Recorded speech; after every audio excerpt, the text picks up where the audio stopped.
¿Cómo están ustedes? Muy buenas noches. Gracias por acompañarnos en una nueva revisión de la información relacionada con la política, el acontecer tanto local, regional como nacional. Esta noche tenemos un invitado de lujo que va a estar analizando uno de los temas que ha generado dolor de cabeza dentro de este gobierno, el gobierno pasado también.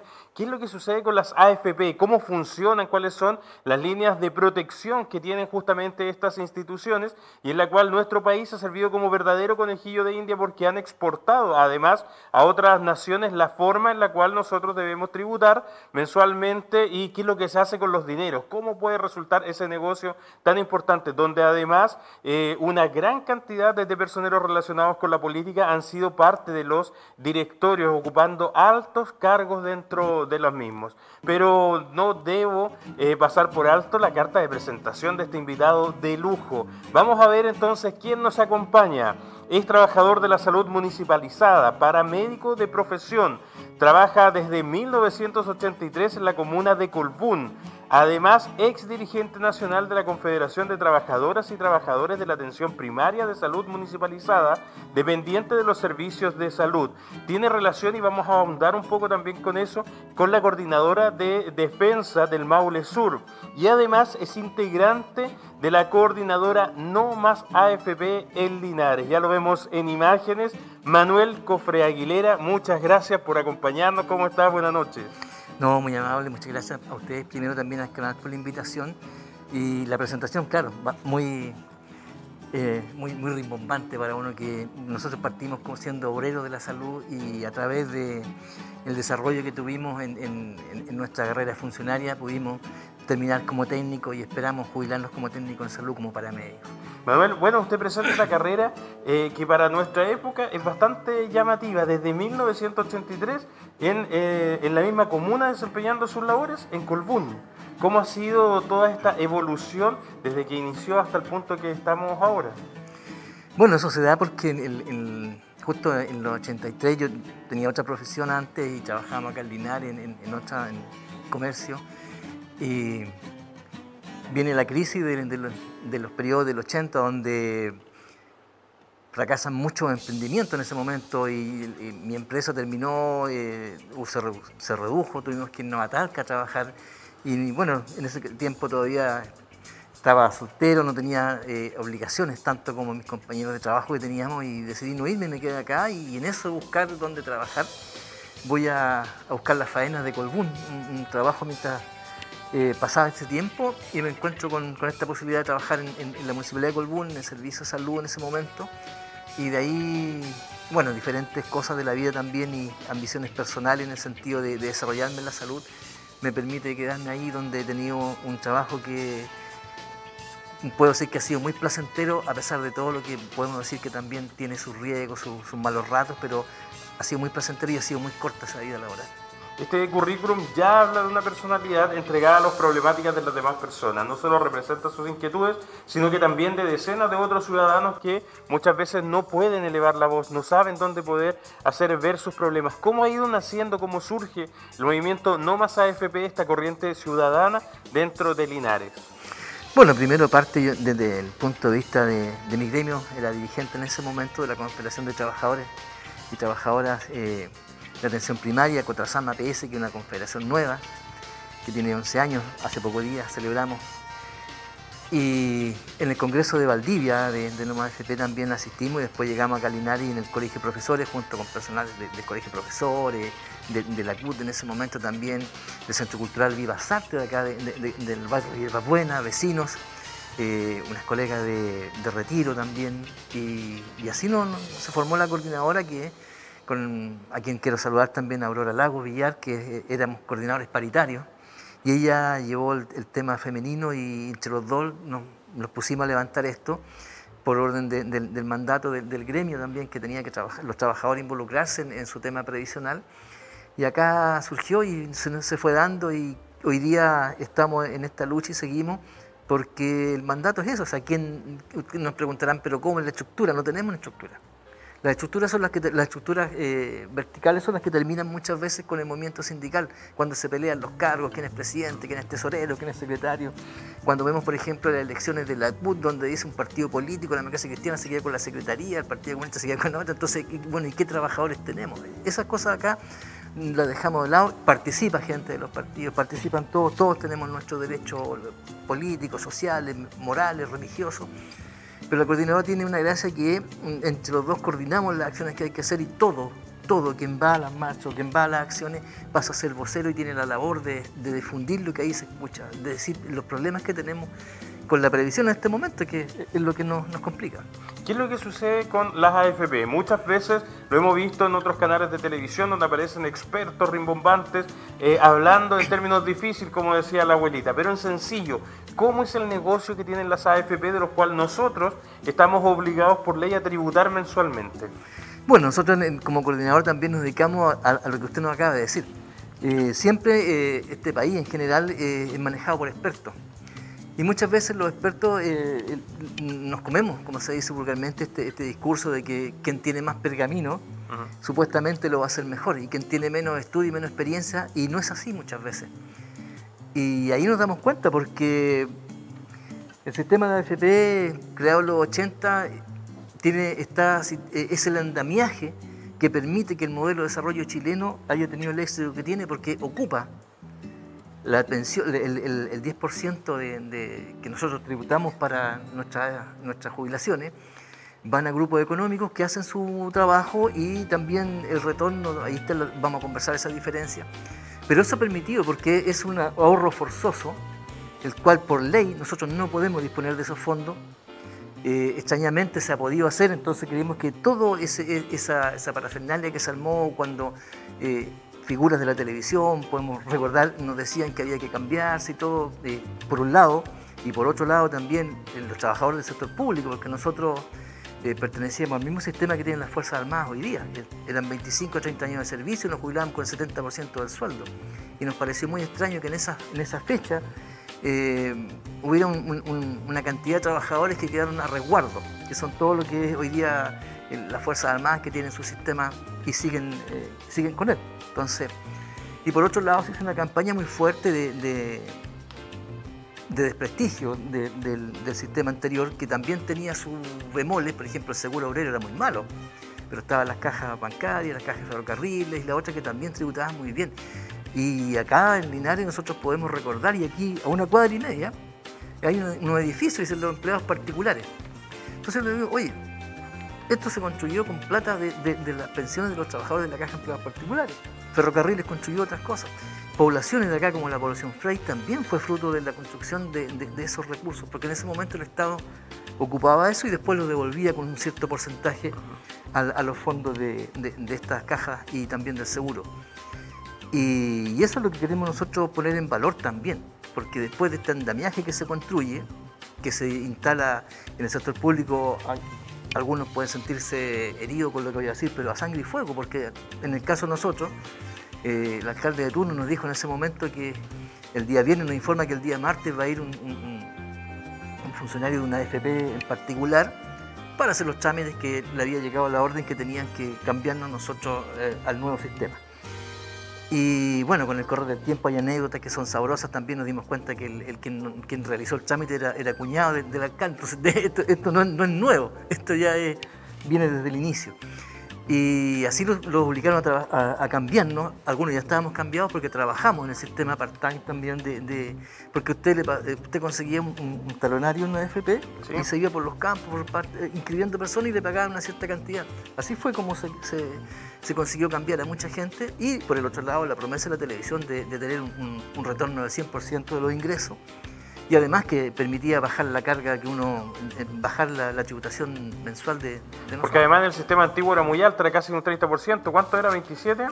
Claro, y un porcentaje mayor, entonces quedó en esta cantidad y nosotros nos permitía dinero líquido.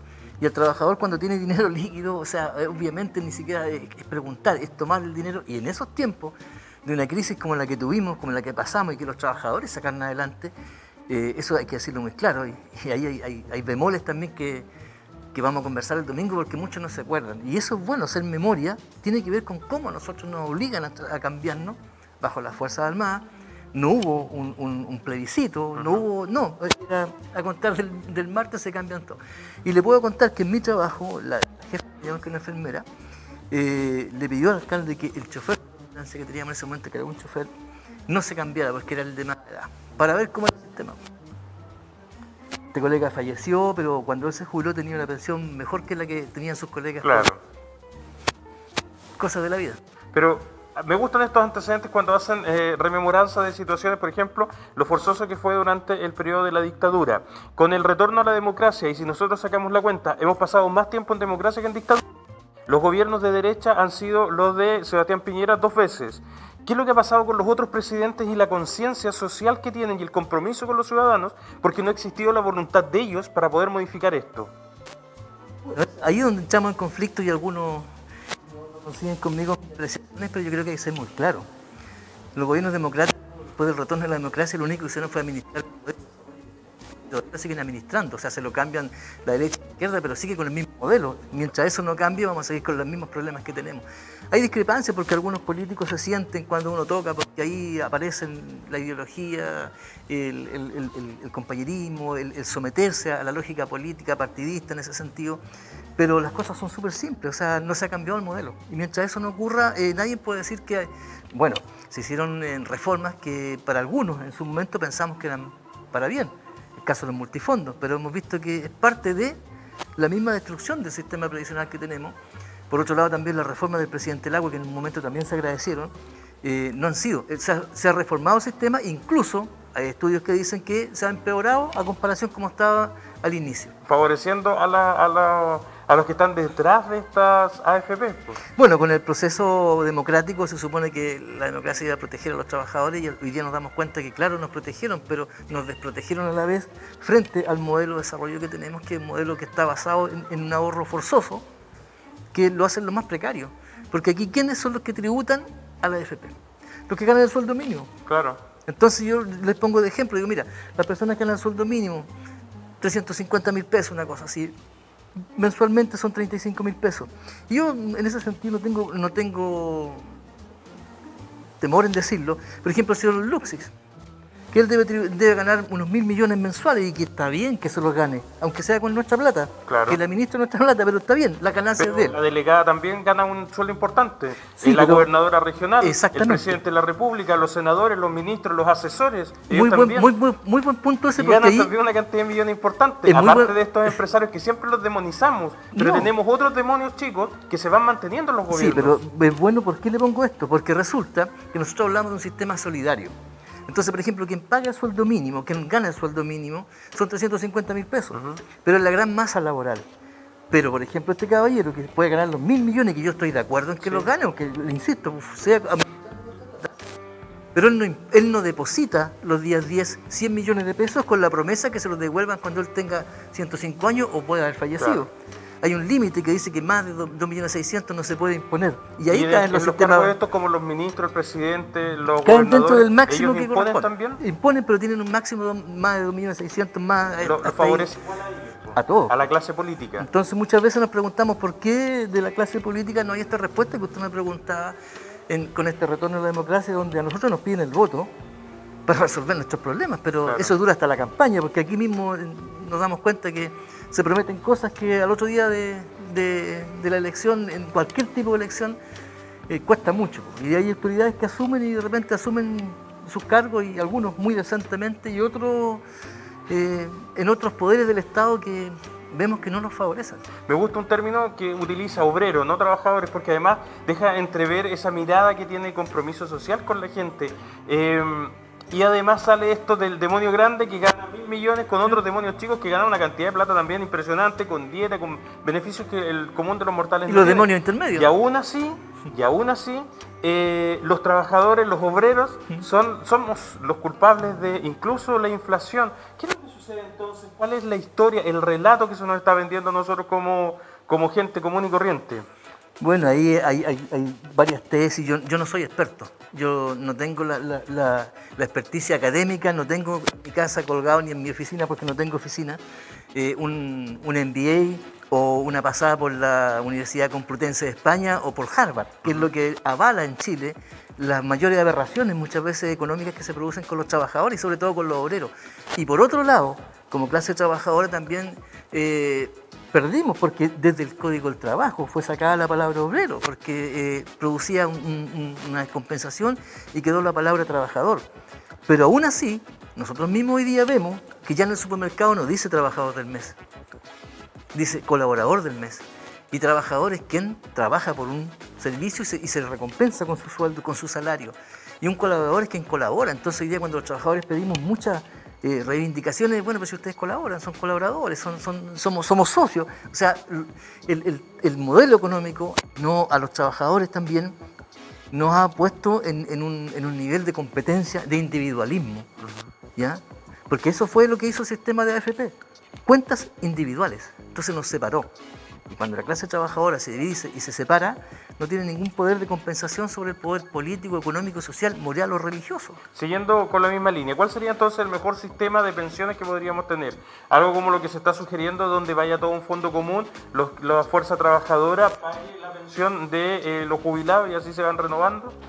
Es que hay varios modelos, hay modelos mixtos donde está lo público-privado, que gusta tanto en Chile, ¿ya? Y otros donde solidario y de reparto, que son los que nos gusta vivir. Pero yo también les pongo a los trabajadores a mí me gusta vivir del Estado, porque yo quiero un Estado benefactor que sepa que yo le pago un impuesto y a través de ese impuesto el Estado también tiene que cuidarme. O sea, no subsidiario, no darme plata.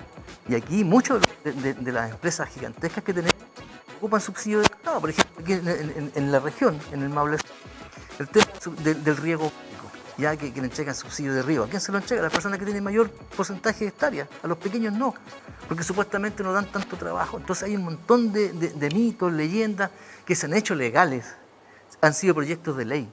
En democracia. En democracia. Eso es lo más triste, porque recibimos la visita y nos quedamos con el calendario. Pues es que es como... Es muy penoso contarlo, sobre todo cuando uno también es parte de lo mismo. A mí me gusta mucho la política, pero también me he desencantado de ella por la actitud que la política pasó a tener el tema económico, más que el tema incluso filosófico, moral o ideológico. Entonces cuando pasa eso, es lo que usted nos comentaba. O sea, tenemos un modelo de desarrollo que nos pide que nuestros hijos sean los winners. Aquí todo el mundo quiere ser el campeón, pero no podemos. Estamos engañados, eso desde hace un tiempo a esta parte. Bueno, primero, para cerrar ese tema anterior, el sistema solidario donde los trabajadores puedan aportar mensualmente, sí, y vayan a pagar la jubilación, ¿es llevadero considerando que ahora van a existir 4 trabajadores por cada persona jubilada? Pero de aquí a 30 años más, cuando nosotros nos tengamos que jubilar, van a existir solamente 2,2 trabajadores por cada jubilado. ¿Es posible entonces ese tipo de sistema previsional? Eso es lo que nos dijeron los expertos, que iba a bajar la tasa de natalidad, iban a nacer menos niños. ¿Y es lo que se da? Sí, pero tenemos un detalle. Esos puestos de trabajo, de los que son suplidos muchas veces por la inmigración. ¿Cuánta cantidad de trabajadores que vinieron a tomar esos puestos de trabajo y que nosotros no contábamos con ellos? Es como si hubieran llegado niños que crecieron rápido y toman esos puestos de trabajo. Entonces también ahí hay un detalle que no se ha estudiado. O sea, ¿qué pasó en esa brecha entre la natalidad y la mortalidad, que de repente los puestos de trabajo están? Y hoy día la queja es que la gente no quiere trabajar. Pero ahí tenemos otro punto que ver también. Y frente a lo que usted me preguntaba del sistema tripartito y solidario que yo defiendo, lo defiendo a muerte, es porque todavía existe. Las Fuerzas Armadas se pagan por ello. Está el seguro obrero todavía vigente con algunos, las cajas antiguas. Entonces, ¿qué otorgan mejores pensiones que las que están entregando las AFP? Por un lado. Y segundo, en el sistema nosotros nos tienen convencidos de que mi plata va a una cajita que tiene mi nombre, que dice Manuel Cofré, y que todos los meses se pone ahí y de ahí nadie la toca. Entonces yo le pregunto cómo pagan las pensiones. La AFP hace un monto de esas cajitas, aunque tiene nominalmente con RUT la cuenta, y ese monto paga las pensiones, el otro 70% se va a inversión, ¿ya? Y tiene un retorno. Y si invierte en 100 pesos, tiene un retorno de 10 pesos, 20 pesos, pongámoslo generoso, el 30% que responde para las pensiones. Entonces, subiendo. El 70% queda para la banca libre disposición. ¿Qué ocurre ahí? ¿Cuál es lo que estamos nosotros? Y que aquí muchas personas dicen, no, es que se lo van a robar. Pero si nos están robando hoy día, ¿qué más da que nos roben mañana? No, pero es que no puede ser. Entonces, ¿a quién les permitimos robar? ¿Por qué nosotros nos causa tanto terror el que nos roba el balón de gas, el que nos roba la bicicleta, pero el que anda de terno y corbata y nos roba nuestro seguro social, nuestra seguridad? Nosotros le decimos, es que es un tipo interesante, él es así, él ha crecido, tiene una muy buena empresa. Y la AFP pasa eso. Entonces, en un sistema tripartito, solidario y reparto, la misma cantidad que hoy día se pone, se pagan las pensiones, el excedente que queda, ese otro 70%, va, y aquí yo quiero ser súper claro, lo podemos invertir en los mismos mecanismos que se invierte hoy día. ¿Cuál es la diferencia? Que el retorno que va a generar esa inversión no va a ir a los grupos económicos, va a volver a ese uso que es de todos. ¿Y lo tendría que administrar el Estado? No, tiene que ser un organismo independiente del Estado, del gobierno de turno y de... ¿Por qué? Porque ahí está lo que la gente dice, si es del Estado, se están robando el Estado. El Estado que se lo están robando, perdónenme, pero basta ver lo que sucede con nuestro modelo de desarrollo, lo que estamos comentando. ¿Y por qué los trabajadores tienen miedo a ese sistema? Porque se nos ha creado una imagen de que nosotros no podemos, como chilenos, administrarnos. Basta ver en la empresa, muchas veces las personas que capataces están a cargo de faena, o son colombianos o son españoles. Pero ¿será tan así considerando que dentro de la región, considerando Argentina, Perú, Bolivia y otras, la cantidad de pymes donde están tituladas por un solo trabajador? O sea, yo soy mi propio... Sí. Y además somos ejemplo para otras naciones. Se hace un comparativo con Argentina cuando veían el nivel de desarrollo de nosotros. ¿Tendremos tanto miedo entonces de ser nuestros propios jefes? De hecho, los gringos dicen, enseñes el trabajo a un chileno, por ejemplo, porque al mes va a aprender el trabajo y va a querer ser dueño de una empresa que te va a hacer la competencia. Entonces, ¿tendremos ese miedo? ¿O será que le tenemos miedo al Estado que meta la mano porque de repente pone a gente apitutada que no cumple con los requisitos versus una empresa privada que si no se cumple con las estrategias de la empresa, los lineamientos, lo despiden? En cambio, en el gobierno le van a buscar una nueva función, le van a buscar una nueva oficina y llevarlo al otro lado. Pero usted lo dijo, lo despiden. Pero viene otro que hace la misma práctica y lo siguen despidiendo.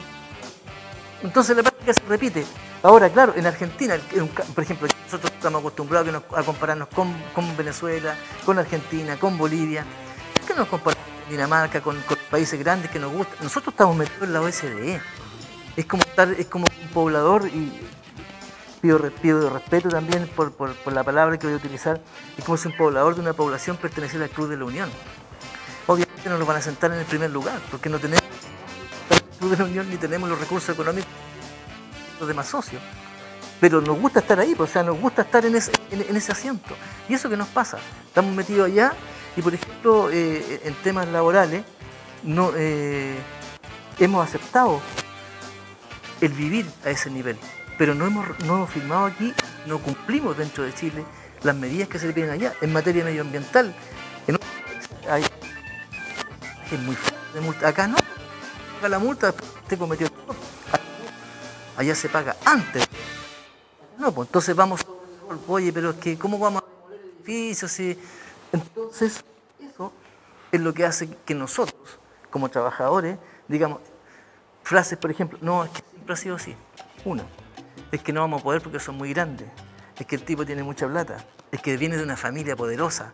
Es que tiene familiares políticos. Es que tiene familiares de las Fuerzas Armadas. O sea, al final no podemos hacer nada porque nos tienen acostumbrados que nosotros no nos podemos mover. Inmovilizados la clase laboral, la clase trabajadora, incluso en las mismas familias.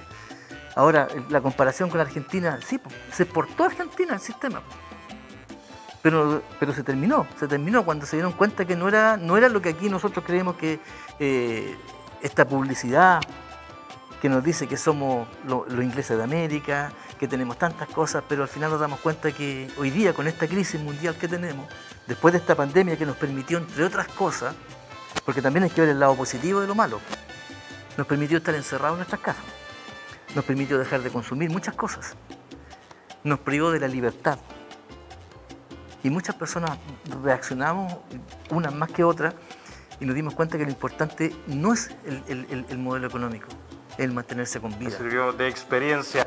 Vamos a hacer una pequeña pausa, Manuel. Vamos a regresar en breves minutos más. Ustedes sigan en compañía de Canal 30 Multicom. Recuerde que, y este dato es muy bueno para usted también, porque Multicom Maule y TV Cable Loncomilla pensaron la mejor solución para cualquier tipo de duda o inquietud que usted pueda presentar, sin importar la hora del día. Un moderno call center atendido por profesionales en el área.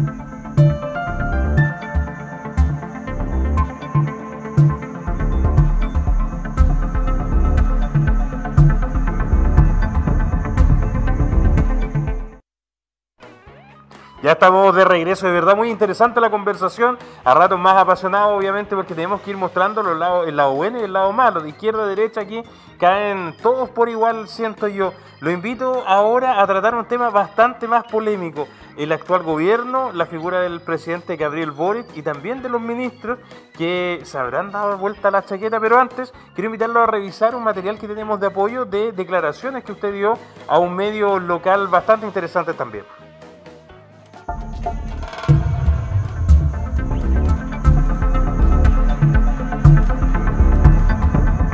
Que el presidente de la República ha decidido privilegiar sus intereses personales enviando un proyecto propio a nombre del gobierno y dándole prioridad. Por lo tanto, el 10% que ya se había aprobado, que ya había acuerdo en las cámaras donde está en el Senado para su revisión final, se ve totalmente entrampado y él decide enviar un veto que, si bien es cierto, le corresponde al Tribunal Constitucional, porque es una atribución que tienen los presidentes acá en el país. Lamentablemente eso lo único que hace es enlentecer el trabajo que han hecho los parlamentarios y por otro lado, empobrecer más a quienes han sufrido con esta pandemia y también con esta pandemia económica que nos produce este modelo que tenemos de AFP. Y por lo tanto hoy día se había llegado a un acuerdo en que en 15 días, una vez aprobada la ley, podrían las personas disponer universalmente de esos fondos. Versus el proyecto que manda el gobierno donde dice que a 60 días, ya estaríamos hablando del mes de marzo, y que se trata de un autopréstamo que nos ofrecería la banca con nuestro propio dinero, lo cual nuevamente nos pone en un camino incorrecto.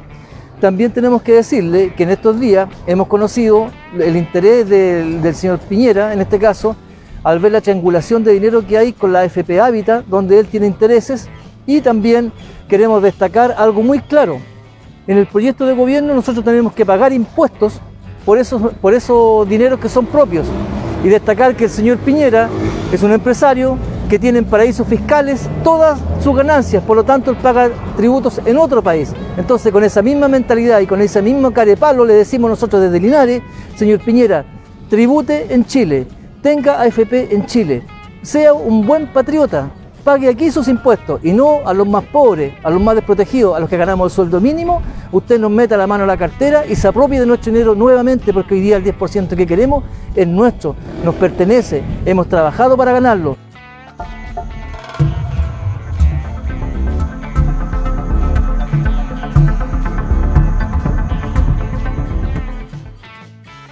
Oiga, yo los primeros 50 segundos de declaración dije, Manuel se fue con todo contra el presidente Boric. Pero después hace mención usted del presidente Sebastián Piñera. ¿Declaración? Por la declaración, esta declaración desde el 2020. Le mando un agradecimiento tremendo a Gabriel Morales de Maule Virtual. Sí. Ya me estaba confundido, gracias señor director. Maule Virtual. Y los dardos apuntaban a Sebastián Piñera. Exacto, pero el poncho le está cayendo bastante bien al presidente Gabriel Boric, ¿o me equivoco? Bueno, en ese sentido nosotros como trabajadores, la pelea que tenemos de la coordinadora no es contra el gobierno de turno, es contra el Estado, que es administrado por un gobierno de turno, en este caso el presidente Sebastián Piñera, quien tiene sus paraísos fiscales, que ya conocemos, es dueño también de parte de alguna AFP. Y hoy día ocurre que el presidente actual, Gabriel Boric, también hizo declaraciones y también prometió ciertas cosas que hoy día sus asesores, a lo mejor equivocadamente, lo hacen ver de otra manera. Por ejemplo, negarse a un retiro de otro 10%, cuando sabemos que ya el presidente Piñera no quería ninguno, pero hubieron 3. Pero no fue porque él lo quisiera dar, ni porque los políticos se lo vieron de esa manera, fue porque la presión de los trabajadores. Entonces hoy día, los trabajadores, en este caso, en mi posición, yo creo que el presidente se equivocó. Lamentablemente los asesores, una mala... Le doy un ejemplo. ¿Qué habría pasado a raíz de no dar este 10% al presidente Boris? Que los asesores, los discursos son realmente muy tristes, porque lamentablemente él dice nos vamos a empobrecer, pero hacía muy poco tiempo que estaba en la otra vereda. Entonces, cuando uno se cambia de vereda, tiene que también asumir ese riesgo. Y por eso yo voy a la mano de los asesores, no al presidente, porque él termina diciendo lo que le aconsejan muchas veces. Y ahí sí que hay una deuda pendiente, y es contra el Estado. Entonces, él hoy día encabeza el Estado como el gobierno de turno, y va a tener que también las mismas consecuencias. ¿Qué habría pasado si el presidente Boris dice, por ejemplo, bien, escucho la voz del pueblo, vamos a tener un retiro del 10% que va a ser el último? Y aquellos que no tienen el Estado, que soy yo, voy con un apoyo de... Mantengan los IFE, por último. Políticamente incorrecto, porque cuando gobierna un sector lo que hizo el otro es malo y lo que es diferente. Esa habría sido la política, pero bueno, ahí él tiene asesores y en ese sentido nosotros no podemos responder por lo que hace el gobierno. Pero sí tenemos que ser claros también que la pelea de la coordinadora no es con los presidentes, es con el Estado, porque el Estado en el fondo es representado por el gobierno de turno, es como una municipalidad. Pero ¿cómo lo ven ustedes desde la organización en la que participa con respecto a este cambio tan brusco de opinión, tal como lo está diciendo usted mismo? Eran parlamentarios antes y apoyaban. La ministra Camila Vallejos incluso participó en una palla donde partían diciendo que se agarren de las mechas los de la derecha, el tercer retiro bien y todo eso, pero ahora con una voz mucho más mesurada, mucho más controlada, más seria frente a los medios, dice que esto no es pan para hoy, hambre para mañana, porque el grupo de los asesores es uno, pero él tiene a sus amigos. No podemos decir que no son sus amigos la ministra Vallejo, el ministro Jackson, la ministra Siches. Entonces, que le puedan decir, no sé cómo le dirán en confianza para nosotros el presidente Gabriel Boric, te estás equivocando, amigo querido y presidente, hay que hacer esto. ¿Cómo lo ven ustedes desde ahí?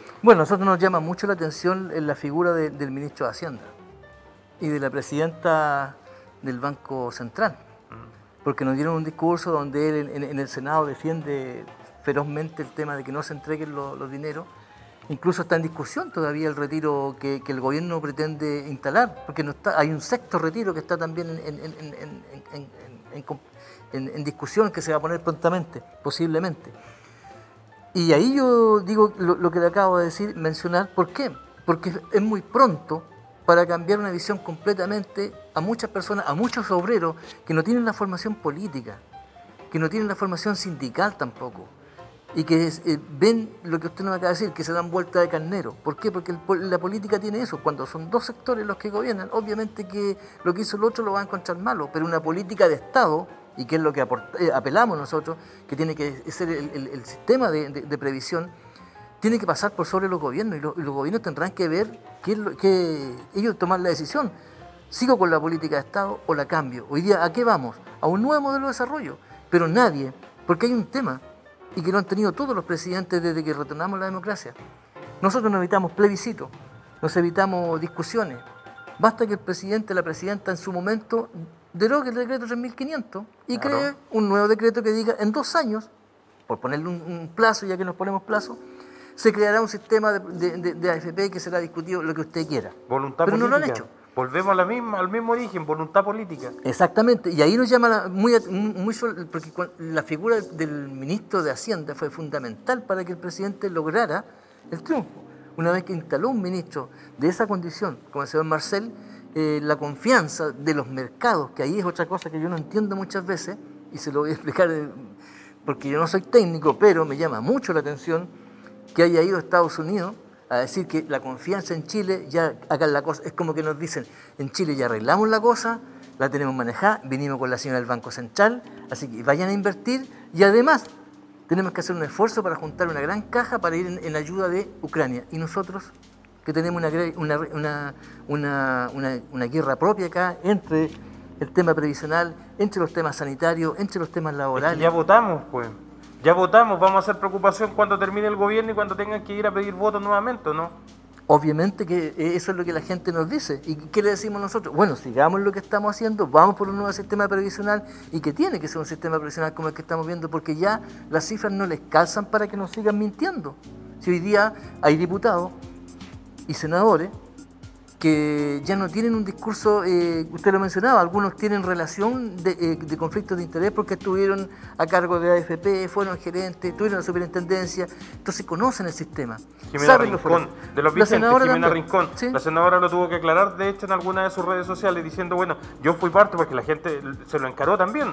Si aquí la información no es lo que invento yo, lo que puede decir usted, la información está a la consulta de todo el mundo. Y dijo, bueno, yo fui miembro de una AFP y también reclamé por todo esto y por eso me salí y volví a la política. Nombremos otras figuras políticas que han estado también relacionadas con AFP y que fueron vigentes, Viera Gallo y así, otros más. No, hay muchos exministros también de concertación y de los dos sectores políticos que pasan. Ahora nos llama la atención la privatización de los funcionarios públicos en el sentido que terminan del gobierno y se van a las grandes empresas. Por ejemplo, teníamos un ministro de Energía que había sido el famoso que habíamos visto en la fiesta en el Caribe. Entonces, nosotros decimos, bueno, qué bueno pasarlo bien, pero nosotros, ¿qué esperamos? O sea, yo cuando me jubile me gustaría tener esa fiesta en el Caribe, pero sé que no voy a poder tener. Entonces, ahí nosotros reaccionamos. Y es importante que los trabajadores tengan conciencia social. ¿Qué significa eso? Tengan sindicato, tengan gremio, júntense, discutan estos temas. No esperen que el patrón o que el dirigente sindical le venga a decir, como lo hace muchas veces la clase política, por quién tiene que ir a votar. Recordemos que antiguamente existía el voto que lo imprimían los propios partidos políticos. Entonces iba a una sede uno de un partido político, firmaba el voto y el acarreo lo llevaba para que uno no pasara a otra sede a cambiar el voto. Y sobre eso había y se fue terminando eso, Pedro Cerro y otros gobiernos más, hasta lo que tenemos hoy día, que es bastante más decente. Pero aún así, muchos trabajadores le preguntamos, oye, ¿por quién tenemos que votar? A mí me hacen la pregunta, ¿qué es mejor de AFP? Bueno, pero usted lea. Usted tiene un teléfono que hoy dice que es inteligente. Pregúntele al teléfono, oye, ¿qué será mejor, la AFP antigua o la nueva? Y el teléfono le va a contestar. Le va a decir, mira, el sistema antiguo tiene estos vicios, el nuevo no se ha hecho, estamos en vías de, tanta plata se sacó. Por ejemplo, oye, pregúntale, ¿cuánto es el PIB del país? ¿Cuánto después si lo segrega uno dice cuánto es el PIB per cápita que tenemos? Y uno se encuentra con que se mete al teléfono y dice 28.500 o 28.600 dólares proyectados para el 2022. Entonces uno dice, si eso es per cápita, o sea, a mí me debería tocar eso. Y cuando pasa el camión con el PIB chileno, pasa por mi casa, pero no se queda en mi casa. Se va a ciertas poblaciones donde viven grupos económicos y ahí descargan. Es como lo que proponía, en mi casa pasaba lo que proponía Nicanor Parra con lo del pan, pues, ¿cierto? Son 2 panes por persona, yo me como 2 y tú te comes ninguno, pero nos tocaría el promedio es un pan para cada uno. Por Acá pasa lo mismo, el PIB dice, oye, Chile tiene un PIB de 28.000 dólares, por lo tanto, en el gráfico que damos ahí arriba. Sí, pero cuando pasa el gráfico por mi casa, pasa de largo. No tiene ninguna influencia el PIB en mi caso. Entonces, lo que produce el país, cómo se mide el PIB, por lo que produce, por lo que exportamos, ¿en qué me beneficia? Si cuando pasa la carroza con las monedas, a mí no me deja ninguna. Pero yo tengo que saber que aporto con 28.600 dólares para el 2022 que van a ser míos. Entonces, cuando uno le pregunta a los diputados, senadores, dicen, no, es que en realidad no es tan así, es técnicamente más proceso. Es que ahí viene otra imagen que es bastante insólita, lo que se está dando dentro del último 4 meses aproximadamente, donde le estamos poniendo un color político al cuco. Cuando chicos teníamos el cuco o el viejo del saco que nos iba a llevar si no nos comíamos la comida. Ahora, si usted lee una información y está con alguien de un partido político distinto, le va a decir, pero ¿quién firma esa información? Es de la derecha, entonces no es válido. O si está con el de la derecha, pero ¿quién firma esa información? Es de izquierda, entonces no es válida esa información que tú dices. Pero lo que usted me está diciendo, claro, es solo buscar un poco más. ¿Qué le dará miedo entonces a la gente común y corriente para informarse de esto, de lo que estamos hablando, de las ganancias de las AFP, de todo lo que viene? Uno de los cucos que se le puso ahora de los miedos del viejo al saco es la inflación. Usted me decía, no manejo mucho, pero es lo que ha aparecido en todos los medios de comunicación que la inflación es, en parte, ahora ya fueron un poco más realistas, por los retiros masivos de dinero de la AFP. ¿Será tan así como lo ven los obreros, los trabajadores? Bueno, nosotros desde el lado sindical y gremial lo vemos que sí hay inflación, produce inflación porque es un factor propio de la economía. La discusión está, ¿por qué solamente los retiros producen inflación en gran medida? Claro, por el volumen, pero recordar que el último retiro se fue en junio del 2021. ¿Cierto? Ese es un detalle. Lo otro, ¿por qué apoyamos los retiros? Porque a través de los retiros, este país se desarrolló más rápidamente que todo en Sudamérica y Latinoamérica en crecimiento, porque tuvo dinero disponible, donde también ahí campea la usura, porque eso es, a mí no me vengan con el cuento de que el precio sube por la oferta y la demanda, porque no es así. Porque si fuera así, es lo mismo que pasa con el precio de los combustibles. Cuando el combustible baja, inmediatamente deberían bajar el precio, pero dicen, no, es que tengo que terminar de vender el que compré. Claro. Ya, acá, claro que hay inflación. Pero yo quiero que me expliquen, porque, por ejemplo, el 2021, las empresas como nunca, entregaron dividendos. ¿Y eso no genera inflación? A mí me dijeron que no, porque esa plata casi toda se va al extranjero, son cheques que se van. Ya, perfecto. Una organización que no es publicidad, pero la Copeuch. Yo soy socio, muchos socios en ARI. 62.000 millones de pesos entregó de remanente este año a 1 millón de socios. Esa plata me imagino que también va a producir inflación. La AFP Habitat, 150.000 millones de dividendo a sus. ¿Eso no produce inflación?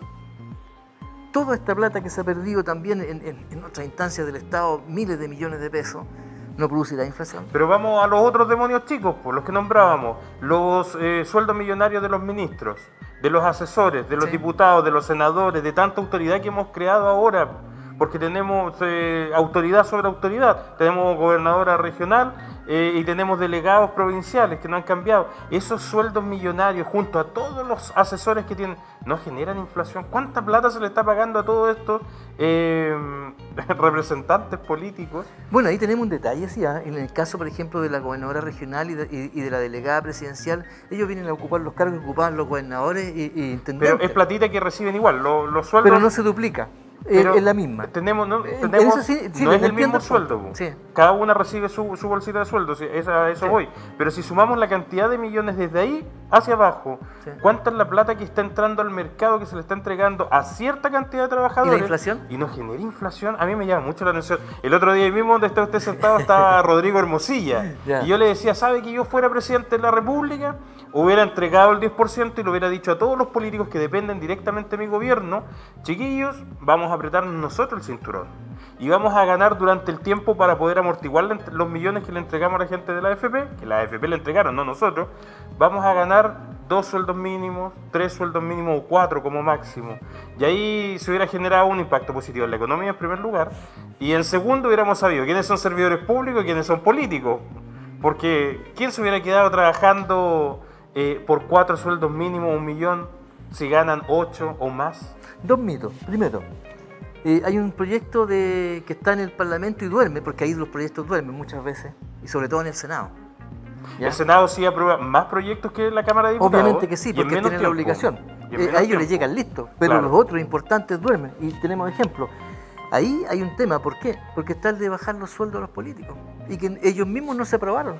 Entonces, ¿cuánto se demoran en subirse el sueldo? Esa media hora. Es impresionante. Media hora, y lo hacen a las 2 de la mañana. Sí. La gente puede verlo en el canal del Senado, están las votaciones. Sí.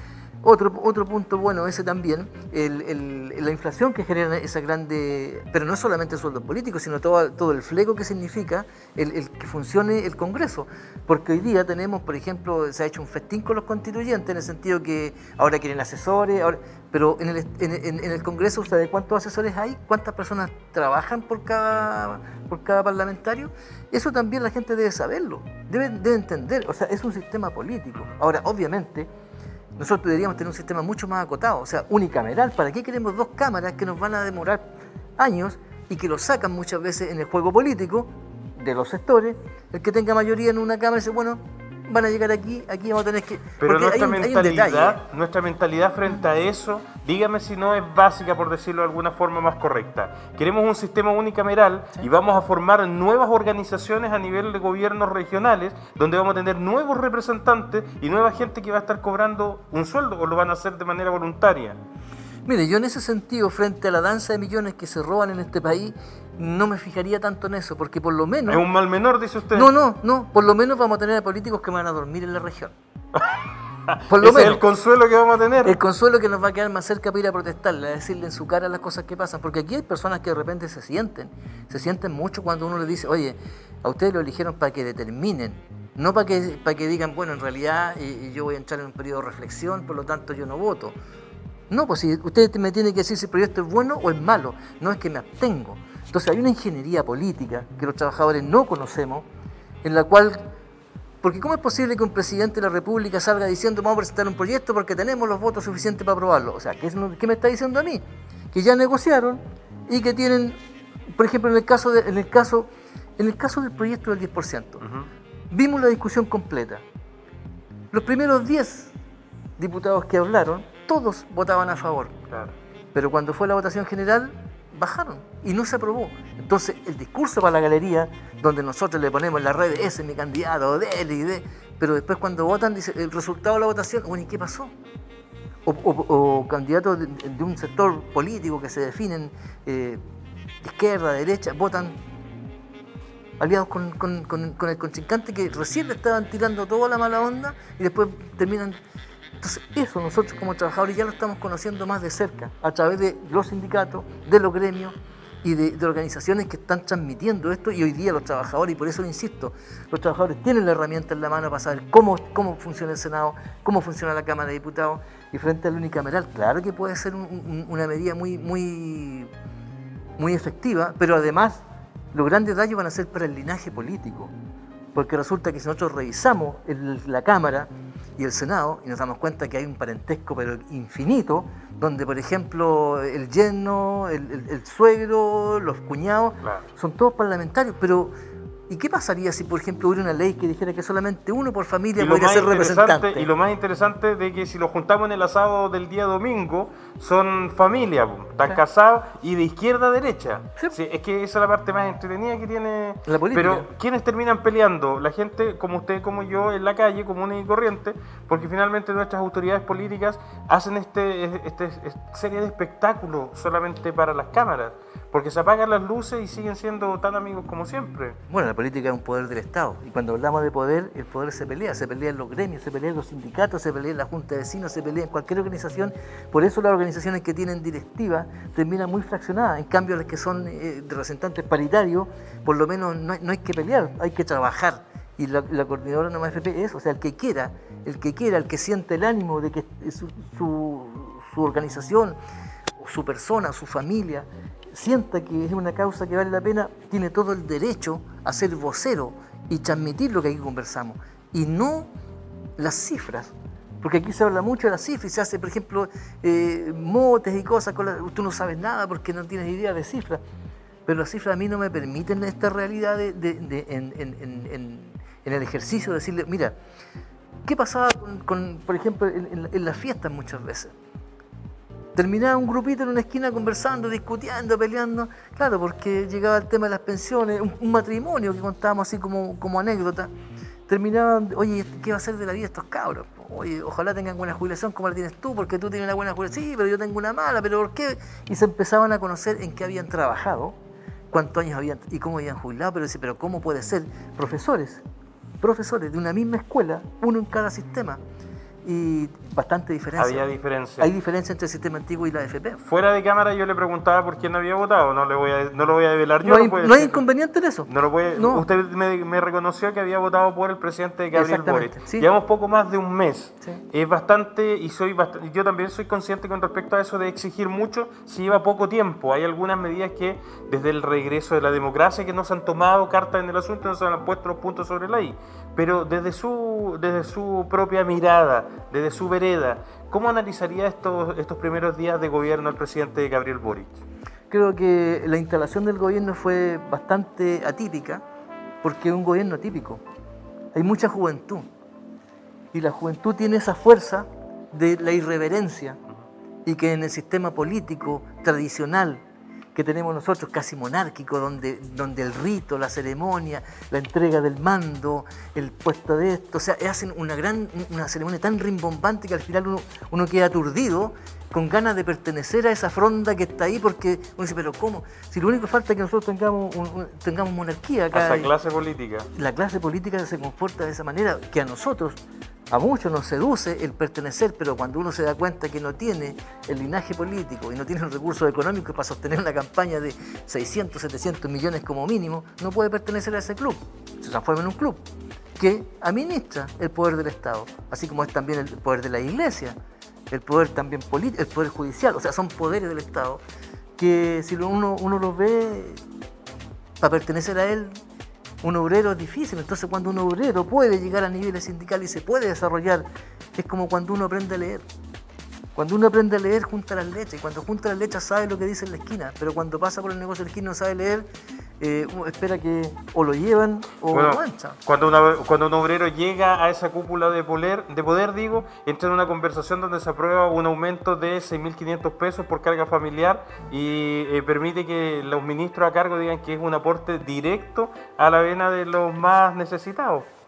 Bueno, ahí cada dirigente tiene que responder por sus acciones, pero creo que la labor de la dirigencia sindical es al gobierno de turno, en este caso que representa el Estado, poner nuestras condiciones, porque somos los obreros, los trabajadores, quienes creamos la riqueza en este país, que la administran unos pocos y que también pertenece a muy pocos. Por ejemplo, hoy día es escandaloso y nadie pensaría que Chile es el único país del mundo donde el agua está en una caja de fondo y que se transa en la bolsa. Entonces, cuando uno cuenta a personas que son del extranjero por diferentes motivos, por estas reuniones de Zoom que se hacen ahora tan interesantes, dicen, pero ¿cómo puede ser que ustedes no hayan reaccionado frente a eso? Y cuando tratamos de reaccionar, bueno, aprieta el poder político, aprieta el poder judicial, es que no se puede mover más allá, es que la ley dice tal cosa, o sea, nos roban legalmente.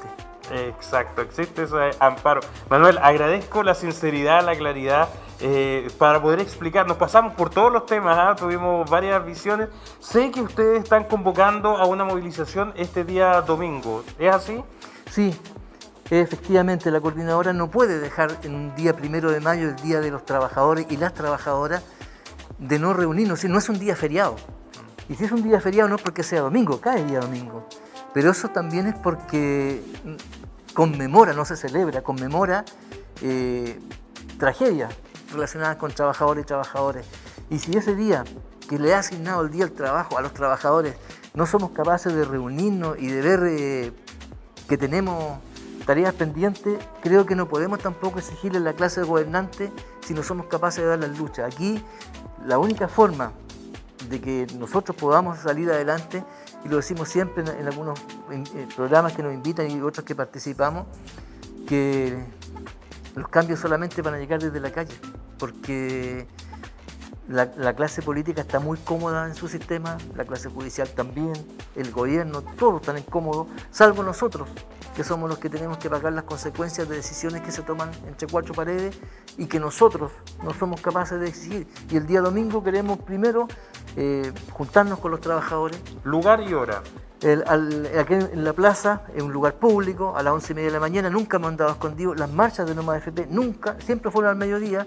No tenemos instancias ni nos ha acusado alguna infracción la fuerza pública por desmanes, entonces no nos pueden decir que somos delincuentes, porque aquí se trata de delincuentes cuando uno pide derechos, muchas veces. No es así.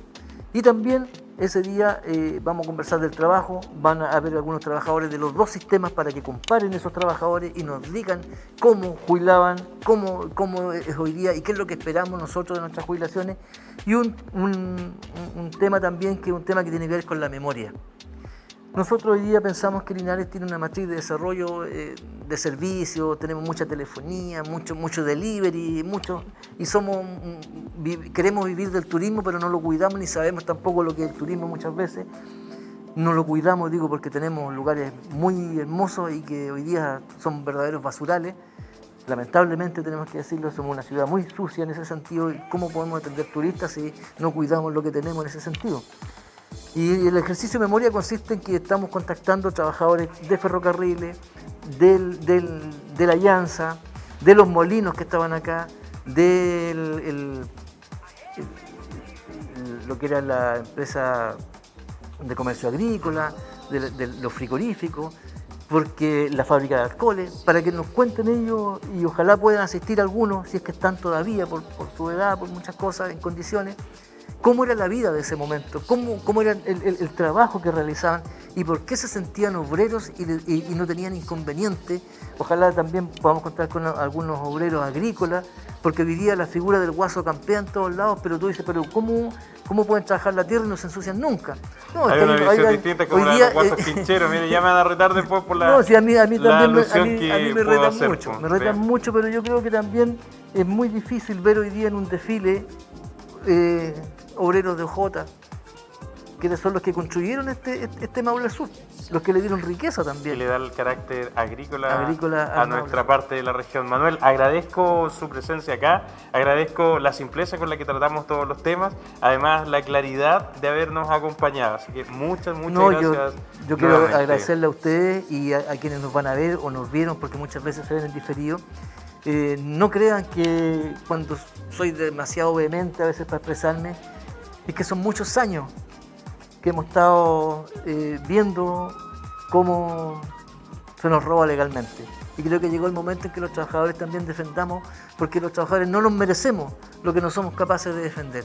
Y ese 1 de mayo es un 1 de mayo con memoria, un 1 de mayo donde los trabajadores tienen que saber qué se hace con sus recursos, porque no podemos andar pidiendo explicaciones ni preguntándole a alguien qué es lo que tengo que hacer. Los trabajadores tenemos que ser dueños de nuestro destino. Se está escribiendo un destino nuevo para nuestra nación y no podemos ser ajenos, porque vamos a tener que también nosotros ir a decir el 4 de septiembre si aceptamos o no aceptamos una nueva constitución para nosotros, que es lo que se pidió. Y ahí también, disculpe que me extienda, pero creo que tenemos que ser bastante rigurosos, porque hoy día hay una campaña desatada sobre algo que todavía no está escrito. Yo creo que no podemos caer en ese tipo de error de empujar el rechazo o el apruebo cuando no sabemos qué es lo que se aprueba y qué es lo que se rechaza. Lo que está publicado por lo menos en la página, que es importante. Tiene que ser representativa tanto de los chilenos como de los pueblos originarios, pues, ¿ve? Así que el llamado es a sumarse usted. Sigan las pantallas de Canal 30 Multicom. Fue un gusto estar con ustedes acompañándolos. Les voy a dar la hora exacta para que no piensen que estamos grabados. 23:08 dice mi reloj por lo menos. Viene la mejor compañía, la mejor señal, la mejor televisión del Maule Sur, acá en Canal 30 Multicom. Buenas noches.